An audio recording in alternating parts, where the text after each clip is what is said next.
Welcome to This Explainer. I am so incredibly pumped you're hanging out with me today. Let's be totally honest for a second, right? We all know that exact feeling right after the holidays wrap up. You know what I mean? The calendar flips over to January, the decorations get shoved back into some dusty cardboard box, along with those tangled string lights that literally took you 3 hours to untangle in the first place. And suddenly, the world just feels a little bit colder, a little more cynical. We're all just kind of left dealing with this universal post-holiday burnout. But what if I told you that the whole holiday spirit we all crave so much, it's not actually about magic or flying reindeer or even the changing of the seasons? According to some deep psychological and sociological research, it's actually a highly effective, scientifically documented behavioral tool. It's literally an architecture of compassion. And the crazy part? We are completely capable of maintaining it every single day of the year. Okay, let's dive into this. I really want you to pause for a second and just imagine this. What if the holiday spirit was around all year long? Seriously, imagine a society operating on this exact frequency permanently. A world where people hold doors open just a little bit longer, where we forgive small slights way more easily, and where we actually genuinely check in on our neighbors. And not just in the middle of December, but on some totally mundane Tuesday in August. What would that actually do to our brains, our workplaces, and our communities? To answer that, here is our roadmap for today's explainer. We're going way beyond just superficial holiday cheer here. First up, we'll look at the science of holiday spirit. Then, we'll compare material lights versus internal compassion. Number 3, we're looking at how warmth reduces prejudice. After that, we'll get into the architecture of heroic allyship, followed by building a year-round sanctuary, and finally, becoming the source of light. All right, let's kick things off with Section 1, the science of holiday spirit. To really get this, we first need to completely dismantle the myth that this spirit is somehow locked to a single month on the calendar, or even one specific religious tradition. It is a deeply biological and emotional phenomenon. A really great way to look at this is by comparing how different cultures celebrate in the winter. Take Hanukkah and Christmas. Now, the historical and religious meanings of these two holidays, they're entirely different. Hanukkah is the Jewish festival of light. It's deeply focused on identity, resilience, spiritual courage, and overcoming massive oppression. Christmas, on the other hand, is the Christian festival of birth. But here's the fascinating part. Despite having completely different core meanings, their emotional atmospheres overlap in this beautiful way. They both feature families gathering together, giving gifts, and, crucially, lighting lights in the literal dark. Why is that? Well, it's because both of these holidays are tapping into a primal, universal human longing. We all share this profound desire for light in the darkness and warmth in the cold. It's a shared human frequency, really. Now, what's really interesting about this slide is the hard science behind what that warmth actually does to us biologically. It triggers a phenomenon known as moral elevation. You see, when you witness someone being kind or selfless or generous, you don't just think, oh, hey, that's nice. You actually experience a physical, biological response. Your chest literally feels warmer, your nervous system visibly calms down, and your brain starts releasing hormones that make you think, man, I want to be a better person too. This absolutely isn't just sentimental fluff. It is a rigorously documented psychological state that profoundly increases pro-social behavior. Witnessing goodness literally raises your moral ceiling. It completely rewires your immediate biological reaction to the world around you. And that brings us exactly to why December always feels so incredibly magical. The holiday season essentially acts as a massive seasonal amplifier for this moral elevation. Suddenly, we're completely bathed in a perfect storm of moral cues. Millions of people, all at the same time, decide to give more to charity, to reach out and forgive old grudges, to openly express gratitude, and to share in these grounding community rituals. It's almost like a giant conspiracy of love. And because we're totally surrounded by these triggers, every time you walk into a grocery store or check your mail or turn on the radio, emotional contagion just takes over. We feel more connected and hopeful simply because our bodies and brains are biologically responding to a hyper-concentrated dose of human goodness. Which brings us to Section 2, material lights versus internal compassion. Now, we've got a really fascinating paradox here. If moral elevation feels this incredible, and it literally makes us biologically healthier and happier, why does the idea of celebrating the holidays all year long sound so absolutely exhausting? Well, that burnout we feel in January, it happens because we tend to confuse the physical, material festivity with the actual internal spirit. The undeniable truth is that the light doesn't come from the tree. When we try to force physical festivity, the relentless shopping trips, the mandatory carols playing on a loop everywhere you go, the endless decorating, it just leads to severe depression. Our enthusiasm is a wave, and waves inherently need a baseline of normalcy to function. If we tried to force the material excesses of the holidays to last forever, we would absolutely just burn out. So we really have to separate the material from the internal. The tree, the shiny tinsel, those massive holiday feasts. Honestly, those are just costumes. And let's face it, trying to keep up that level of heavy feasting and forced caroling is a recipe for a nap, not enlightenment. They're super fun, but they are strictly temporary. The real garment, the one that actually fits every single season, is the internal shift. It's about moving away from a posture of scarcity, where we're stressing about what we lack or what we need to buy, and shifting into a posture of profound gratitude. The internal practice of peace, of unprompted generosity, and of genuine connection, that requires zero electricity, zero shopping trips, and absolutely zero burnout. So the crucial point is this non-obvious insight right here. People do not magically become better, more loving humans in the month of December. That kindness, that deep empathy and compassion, it was latent. It was actually there the entire time.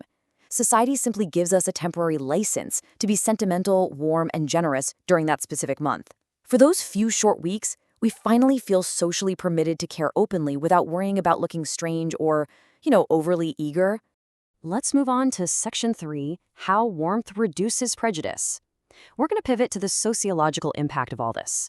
What happens when an individual decides to just revoke that expiration date entirely and issue their own license for year-round warmth?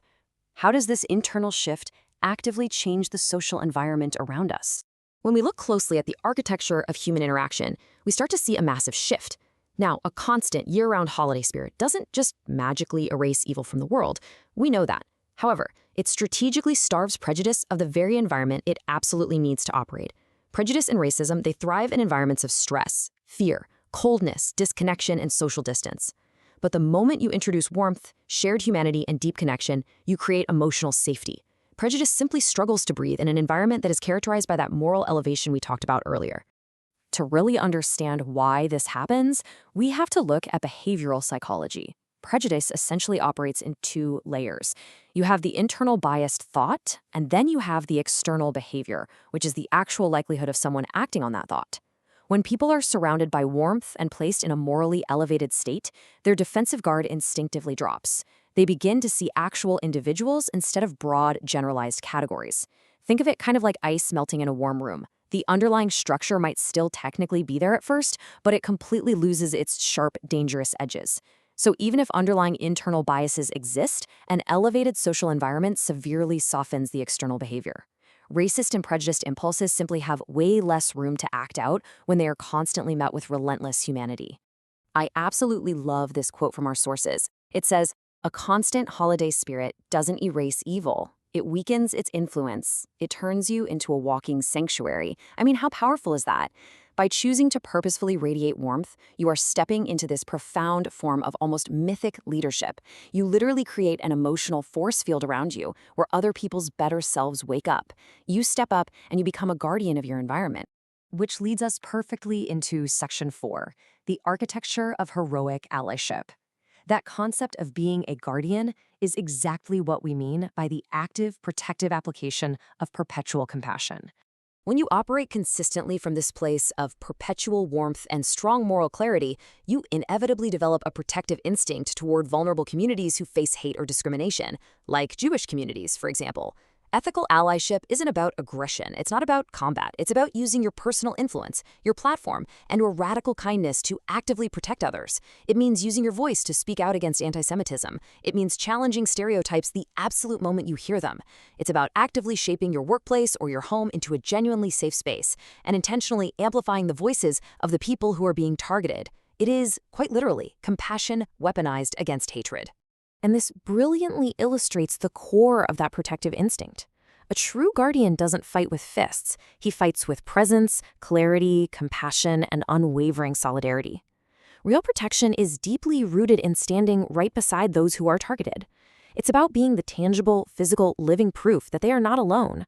That right there is what true, grounded, and heroic allyship looks like in everyday practice. Moving on to Section 5, building a year-round sanctuary. So what happens when we scale this whole concept up? We've talked about the internal psychology, we've talked about the external sociology, but I promise to show you exactly what happens to society when we normalize humanity's highest frequency. Let's look at some hard data. 5 times. This is known as the kindness multiplier. Remember moral elevation? Well, research shows that if you do something simple, like buy a coffee for the person behind you in line, that single observed act of kindness biologically motivates up to 5 other people in that cafe to act generously later that same day. Your one unprompted act of goodwill creates this invisible ripple effect that touches people you will probably never even see. 23%. This is the massive boost in workplace morale found in environments that practice regular peer recognition and micro-kindnesses. Just think about the contrast here.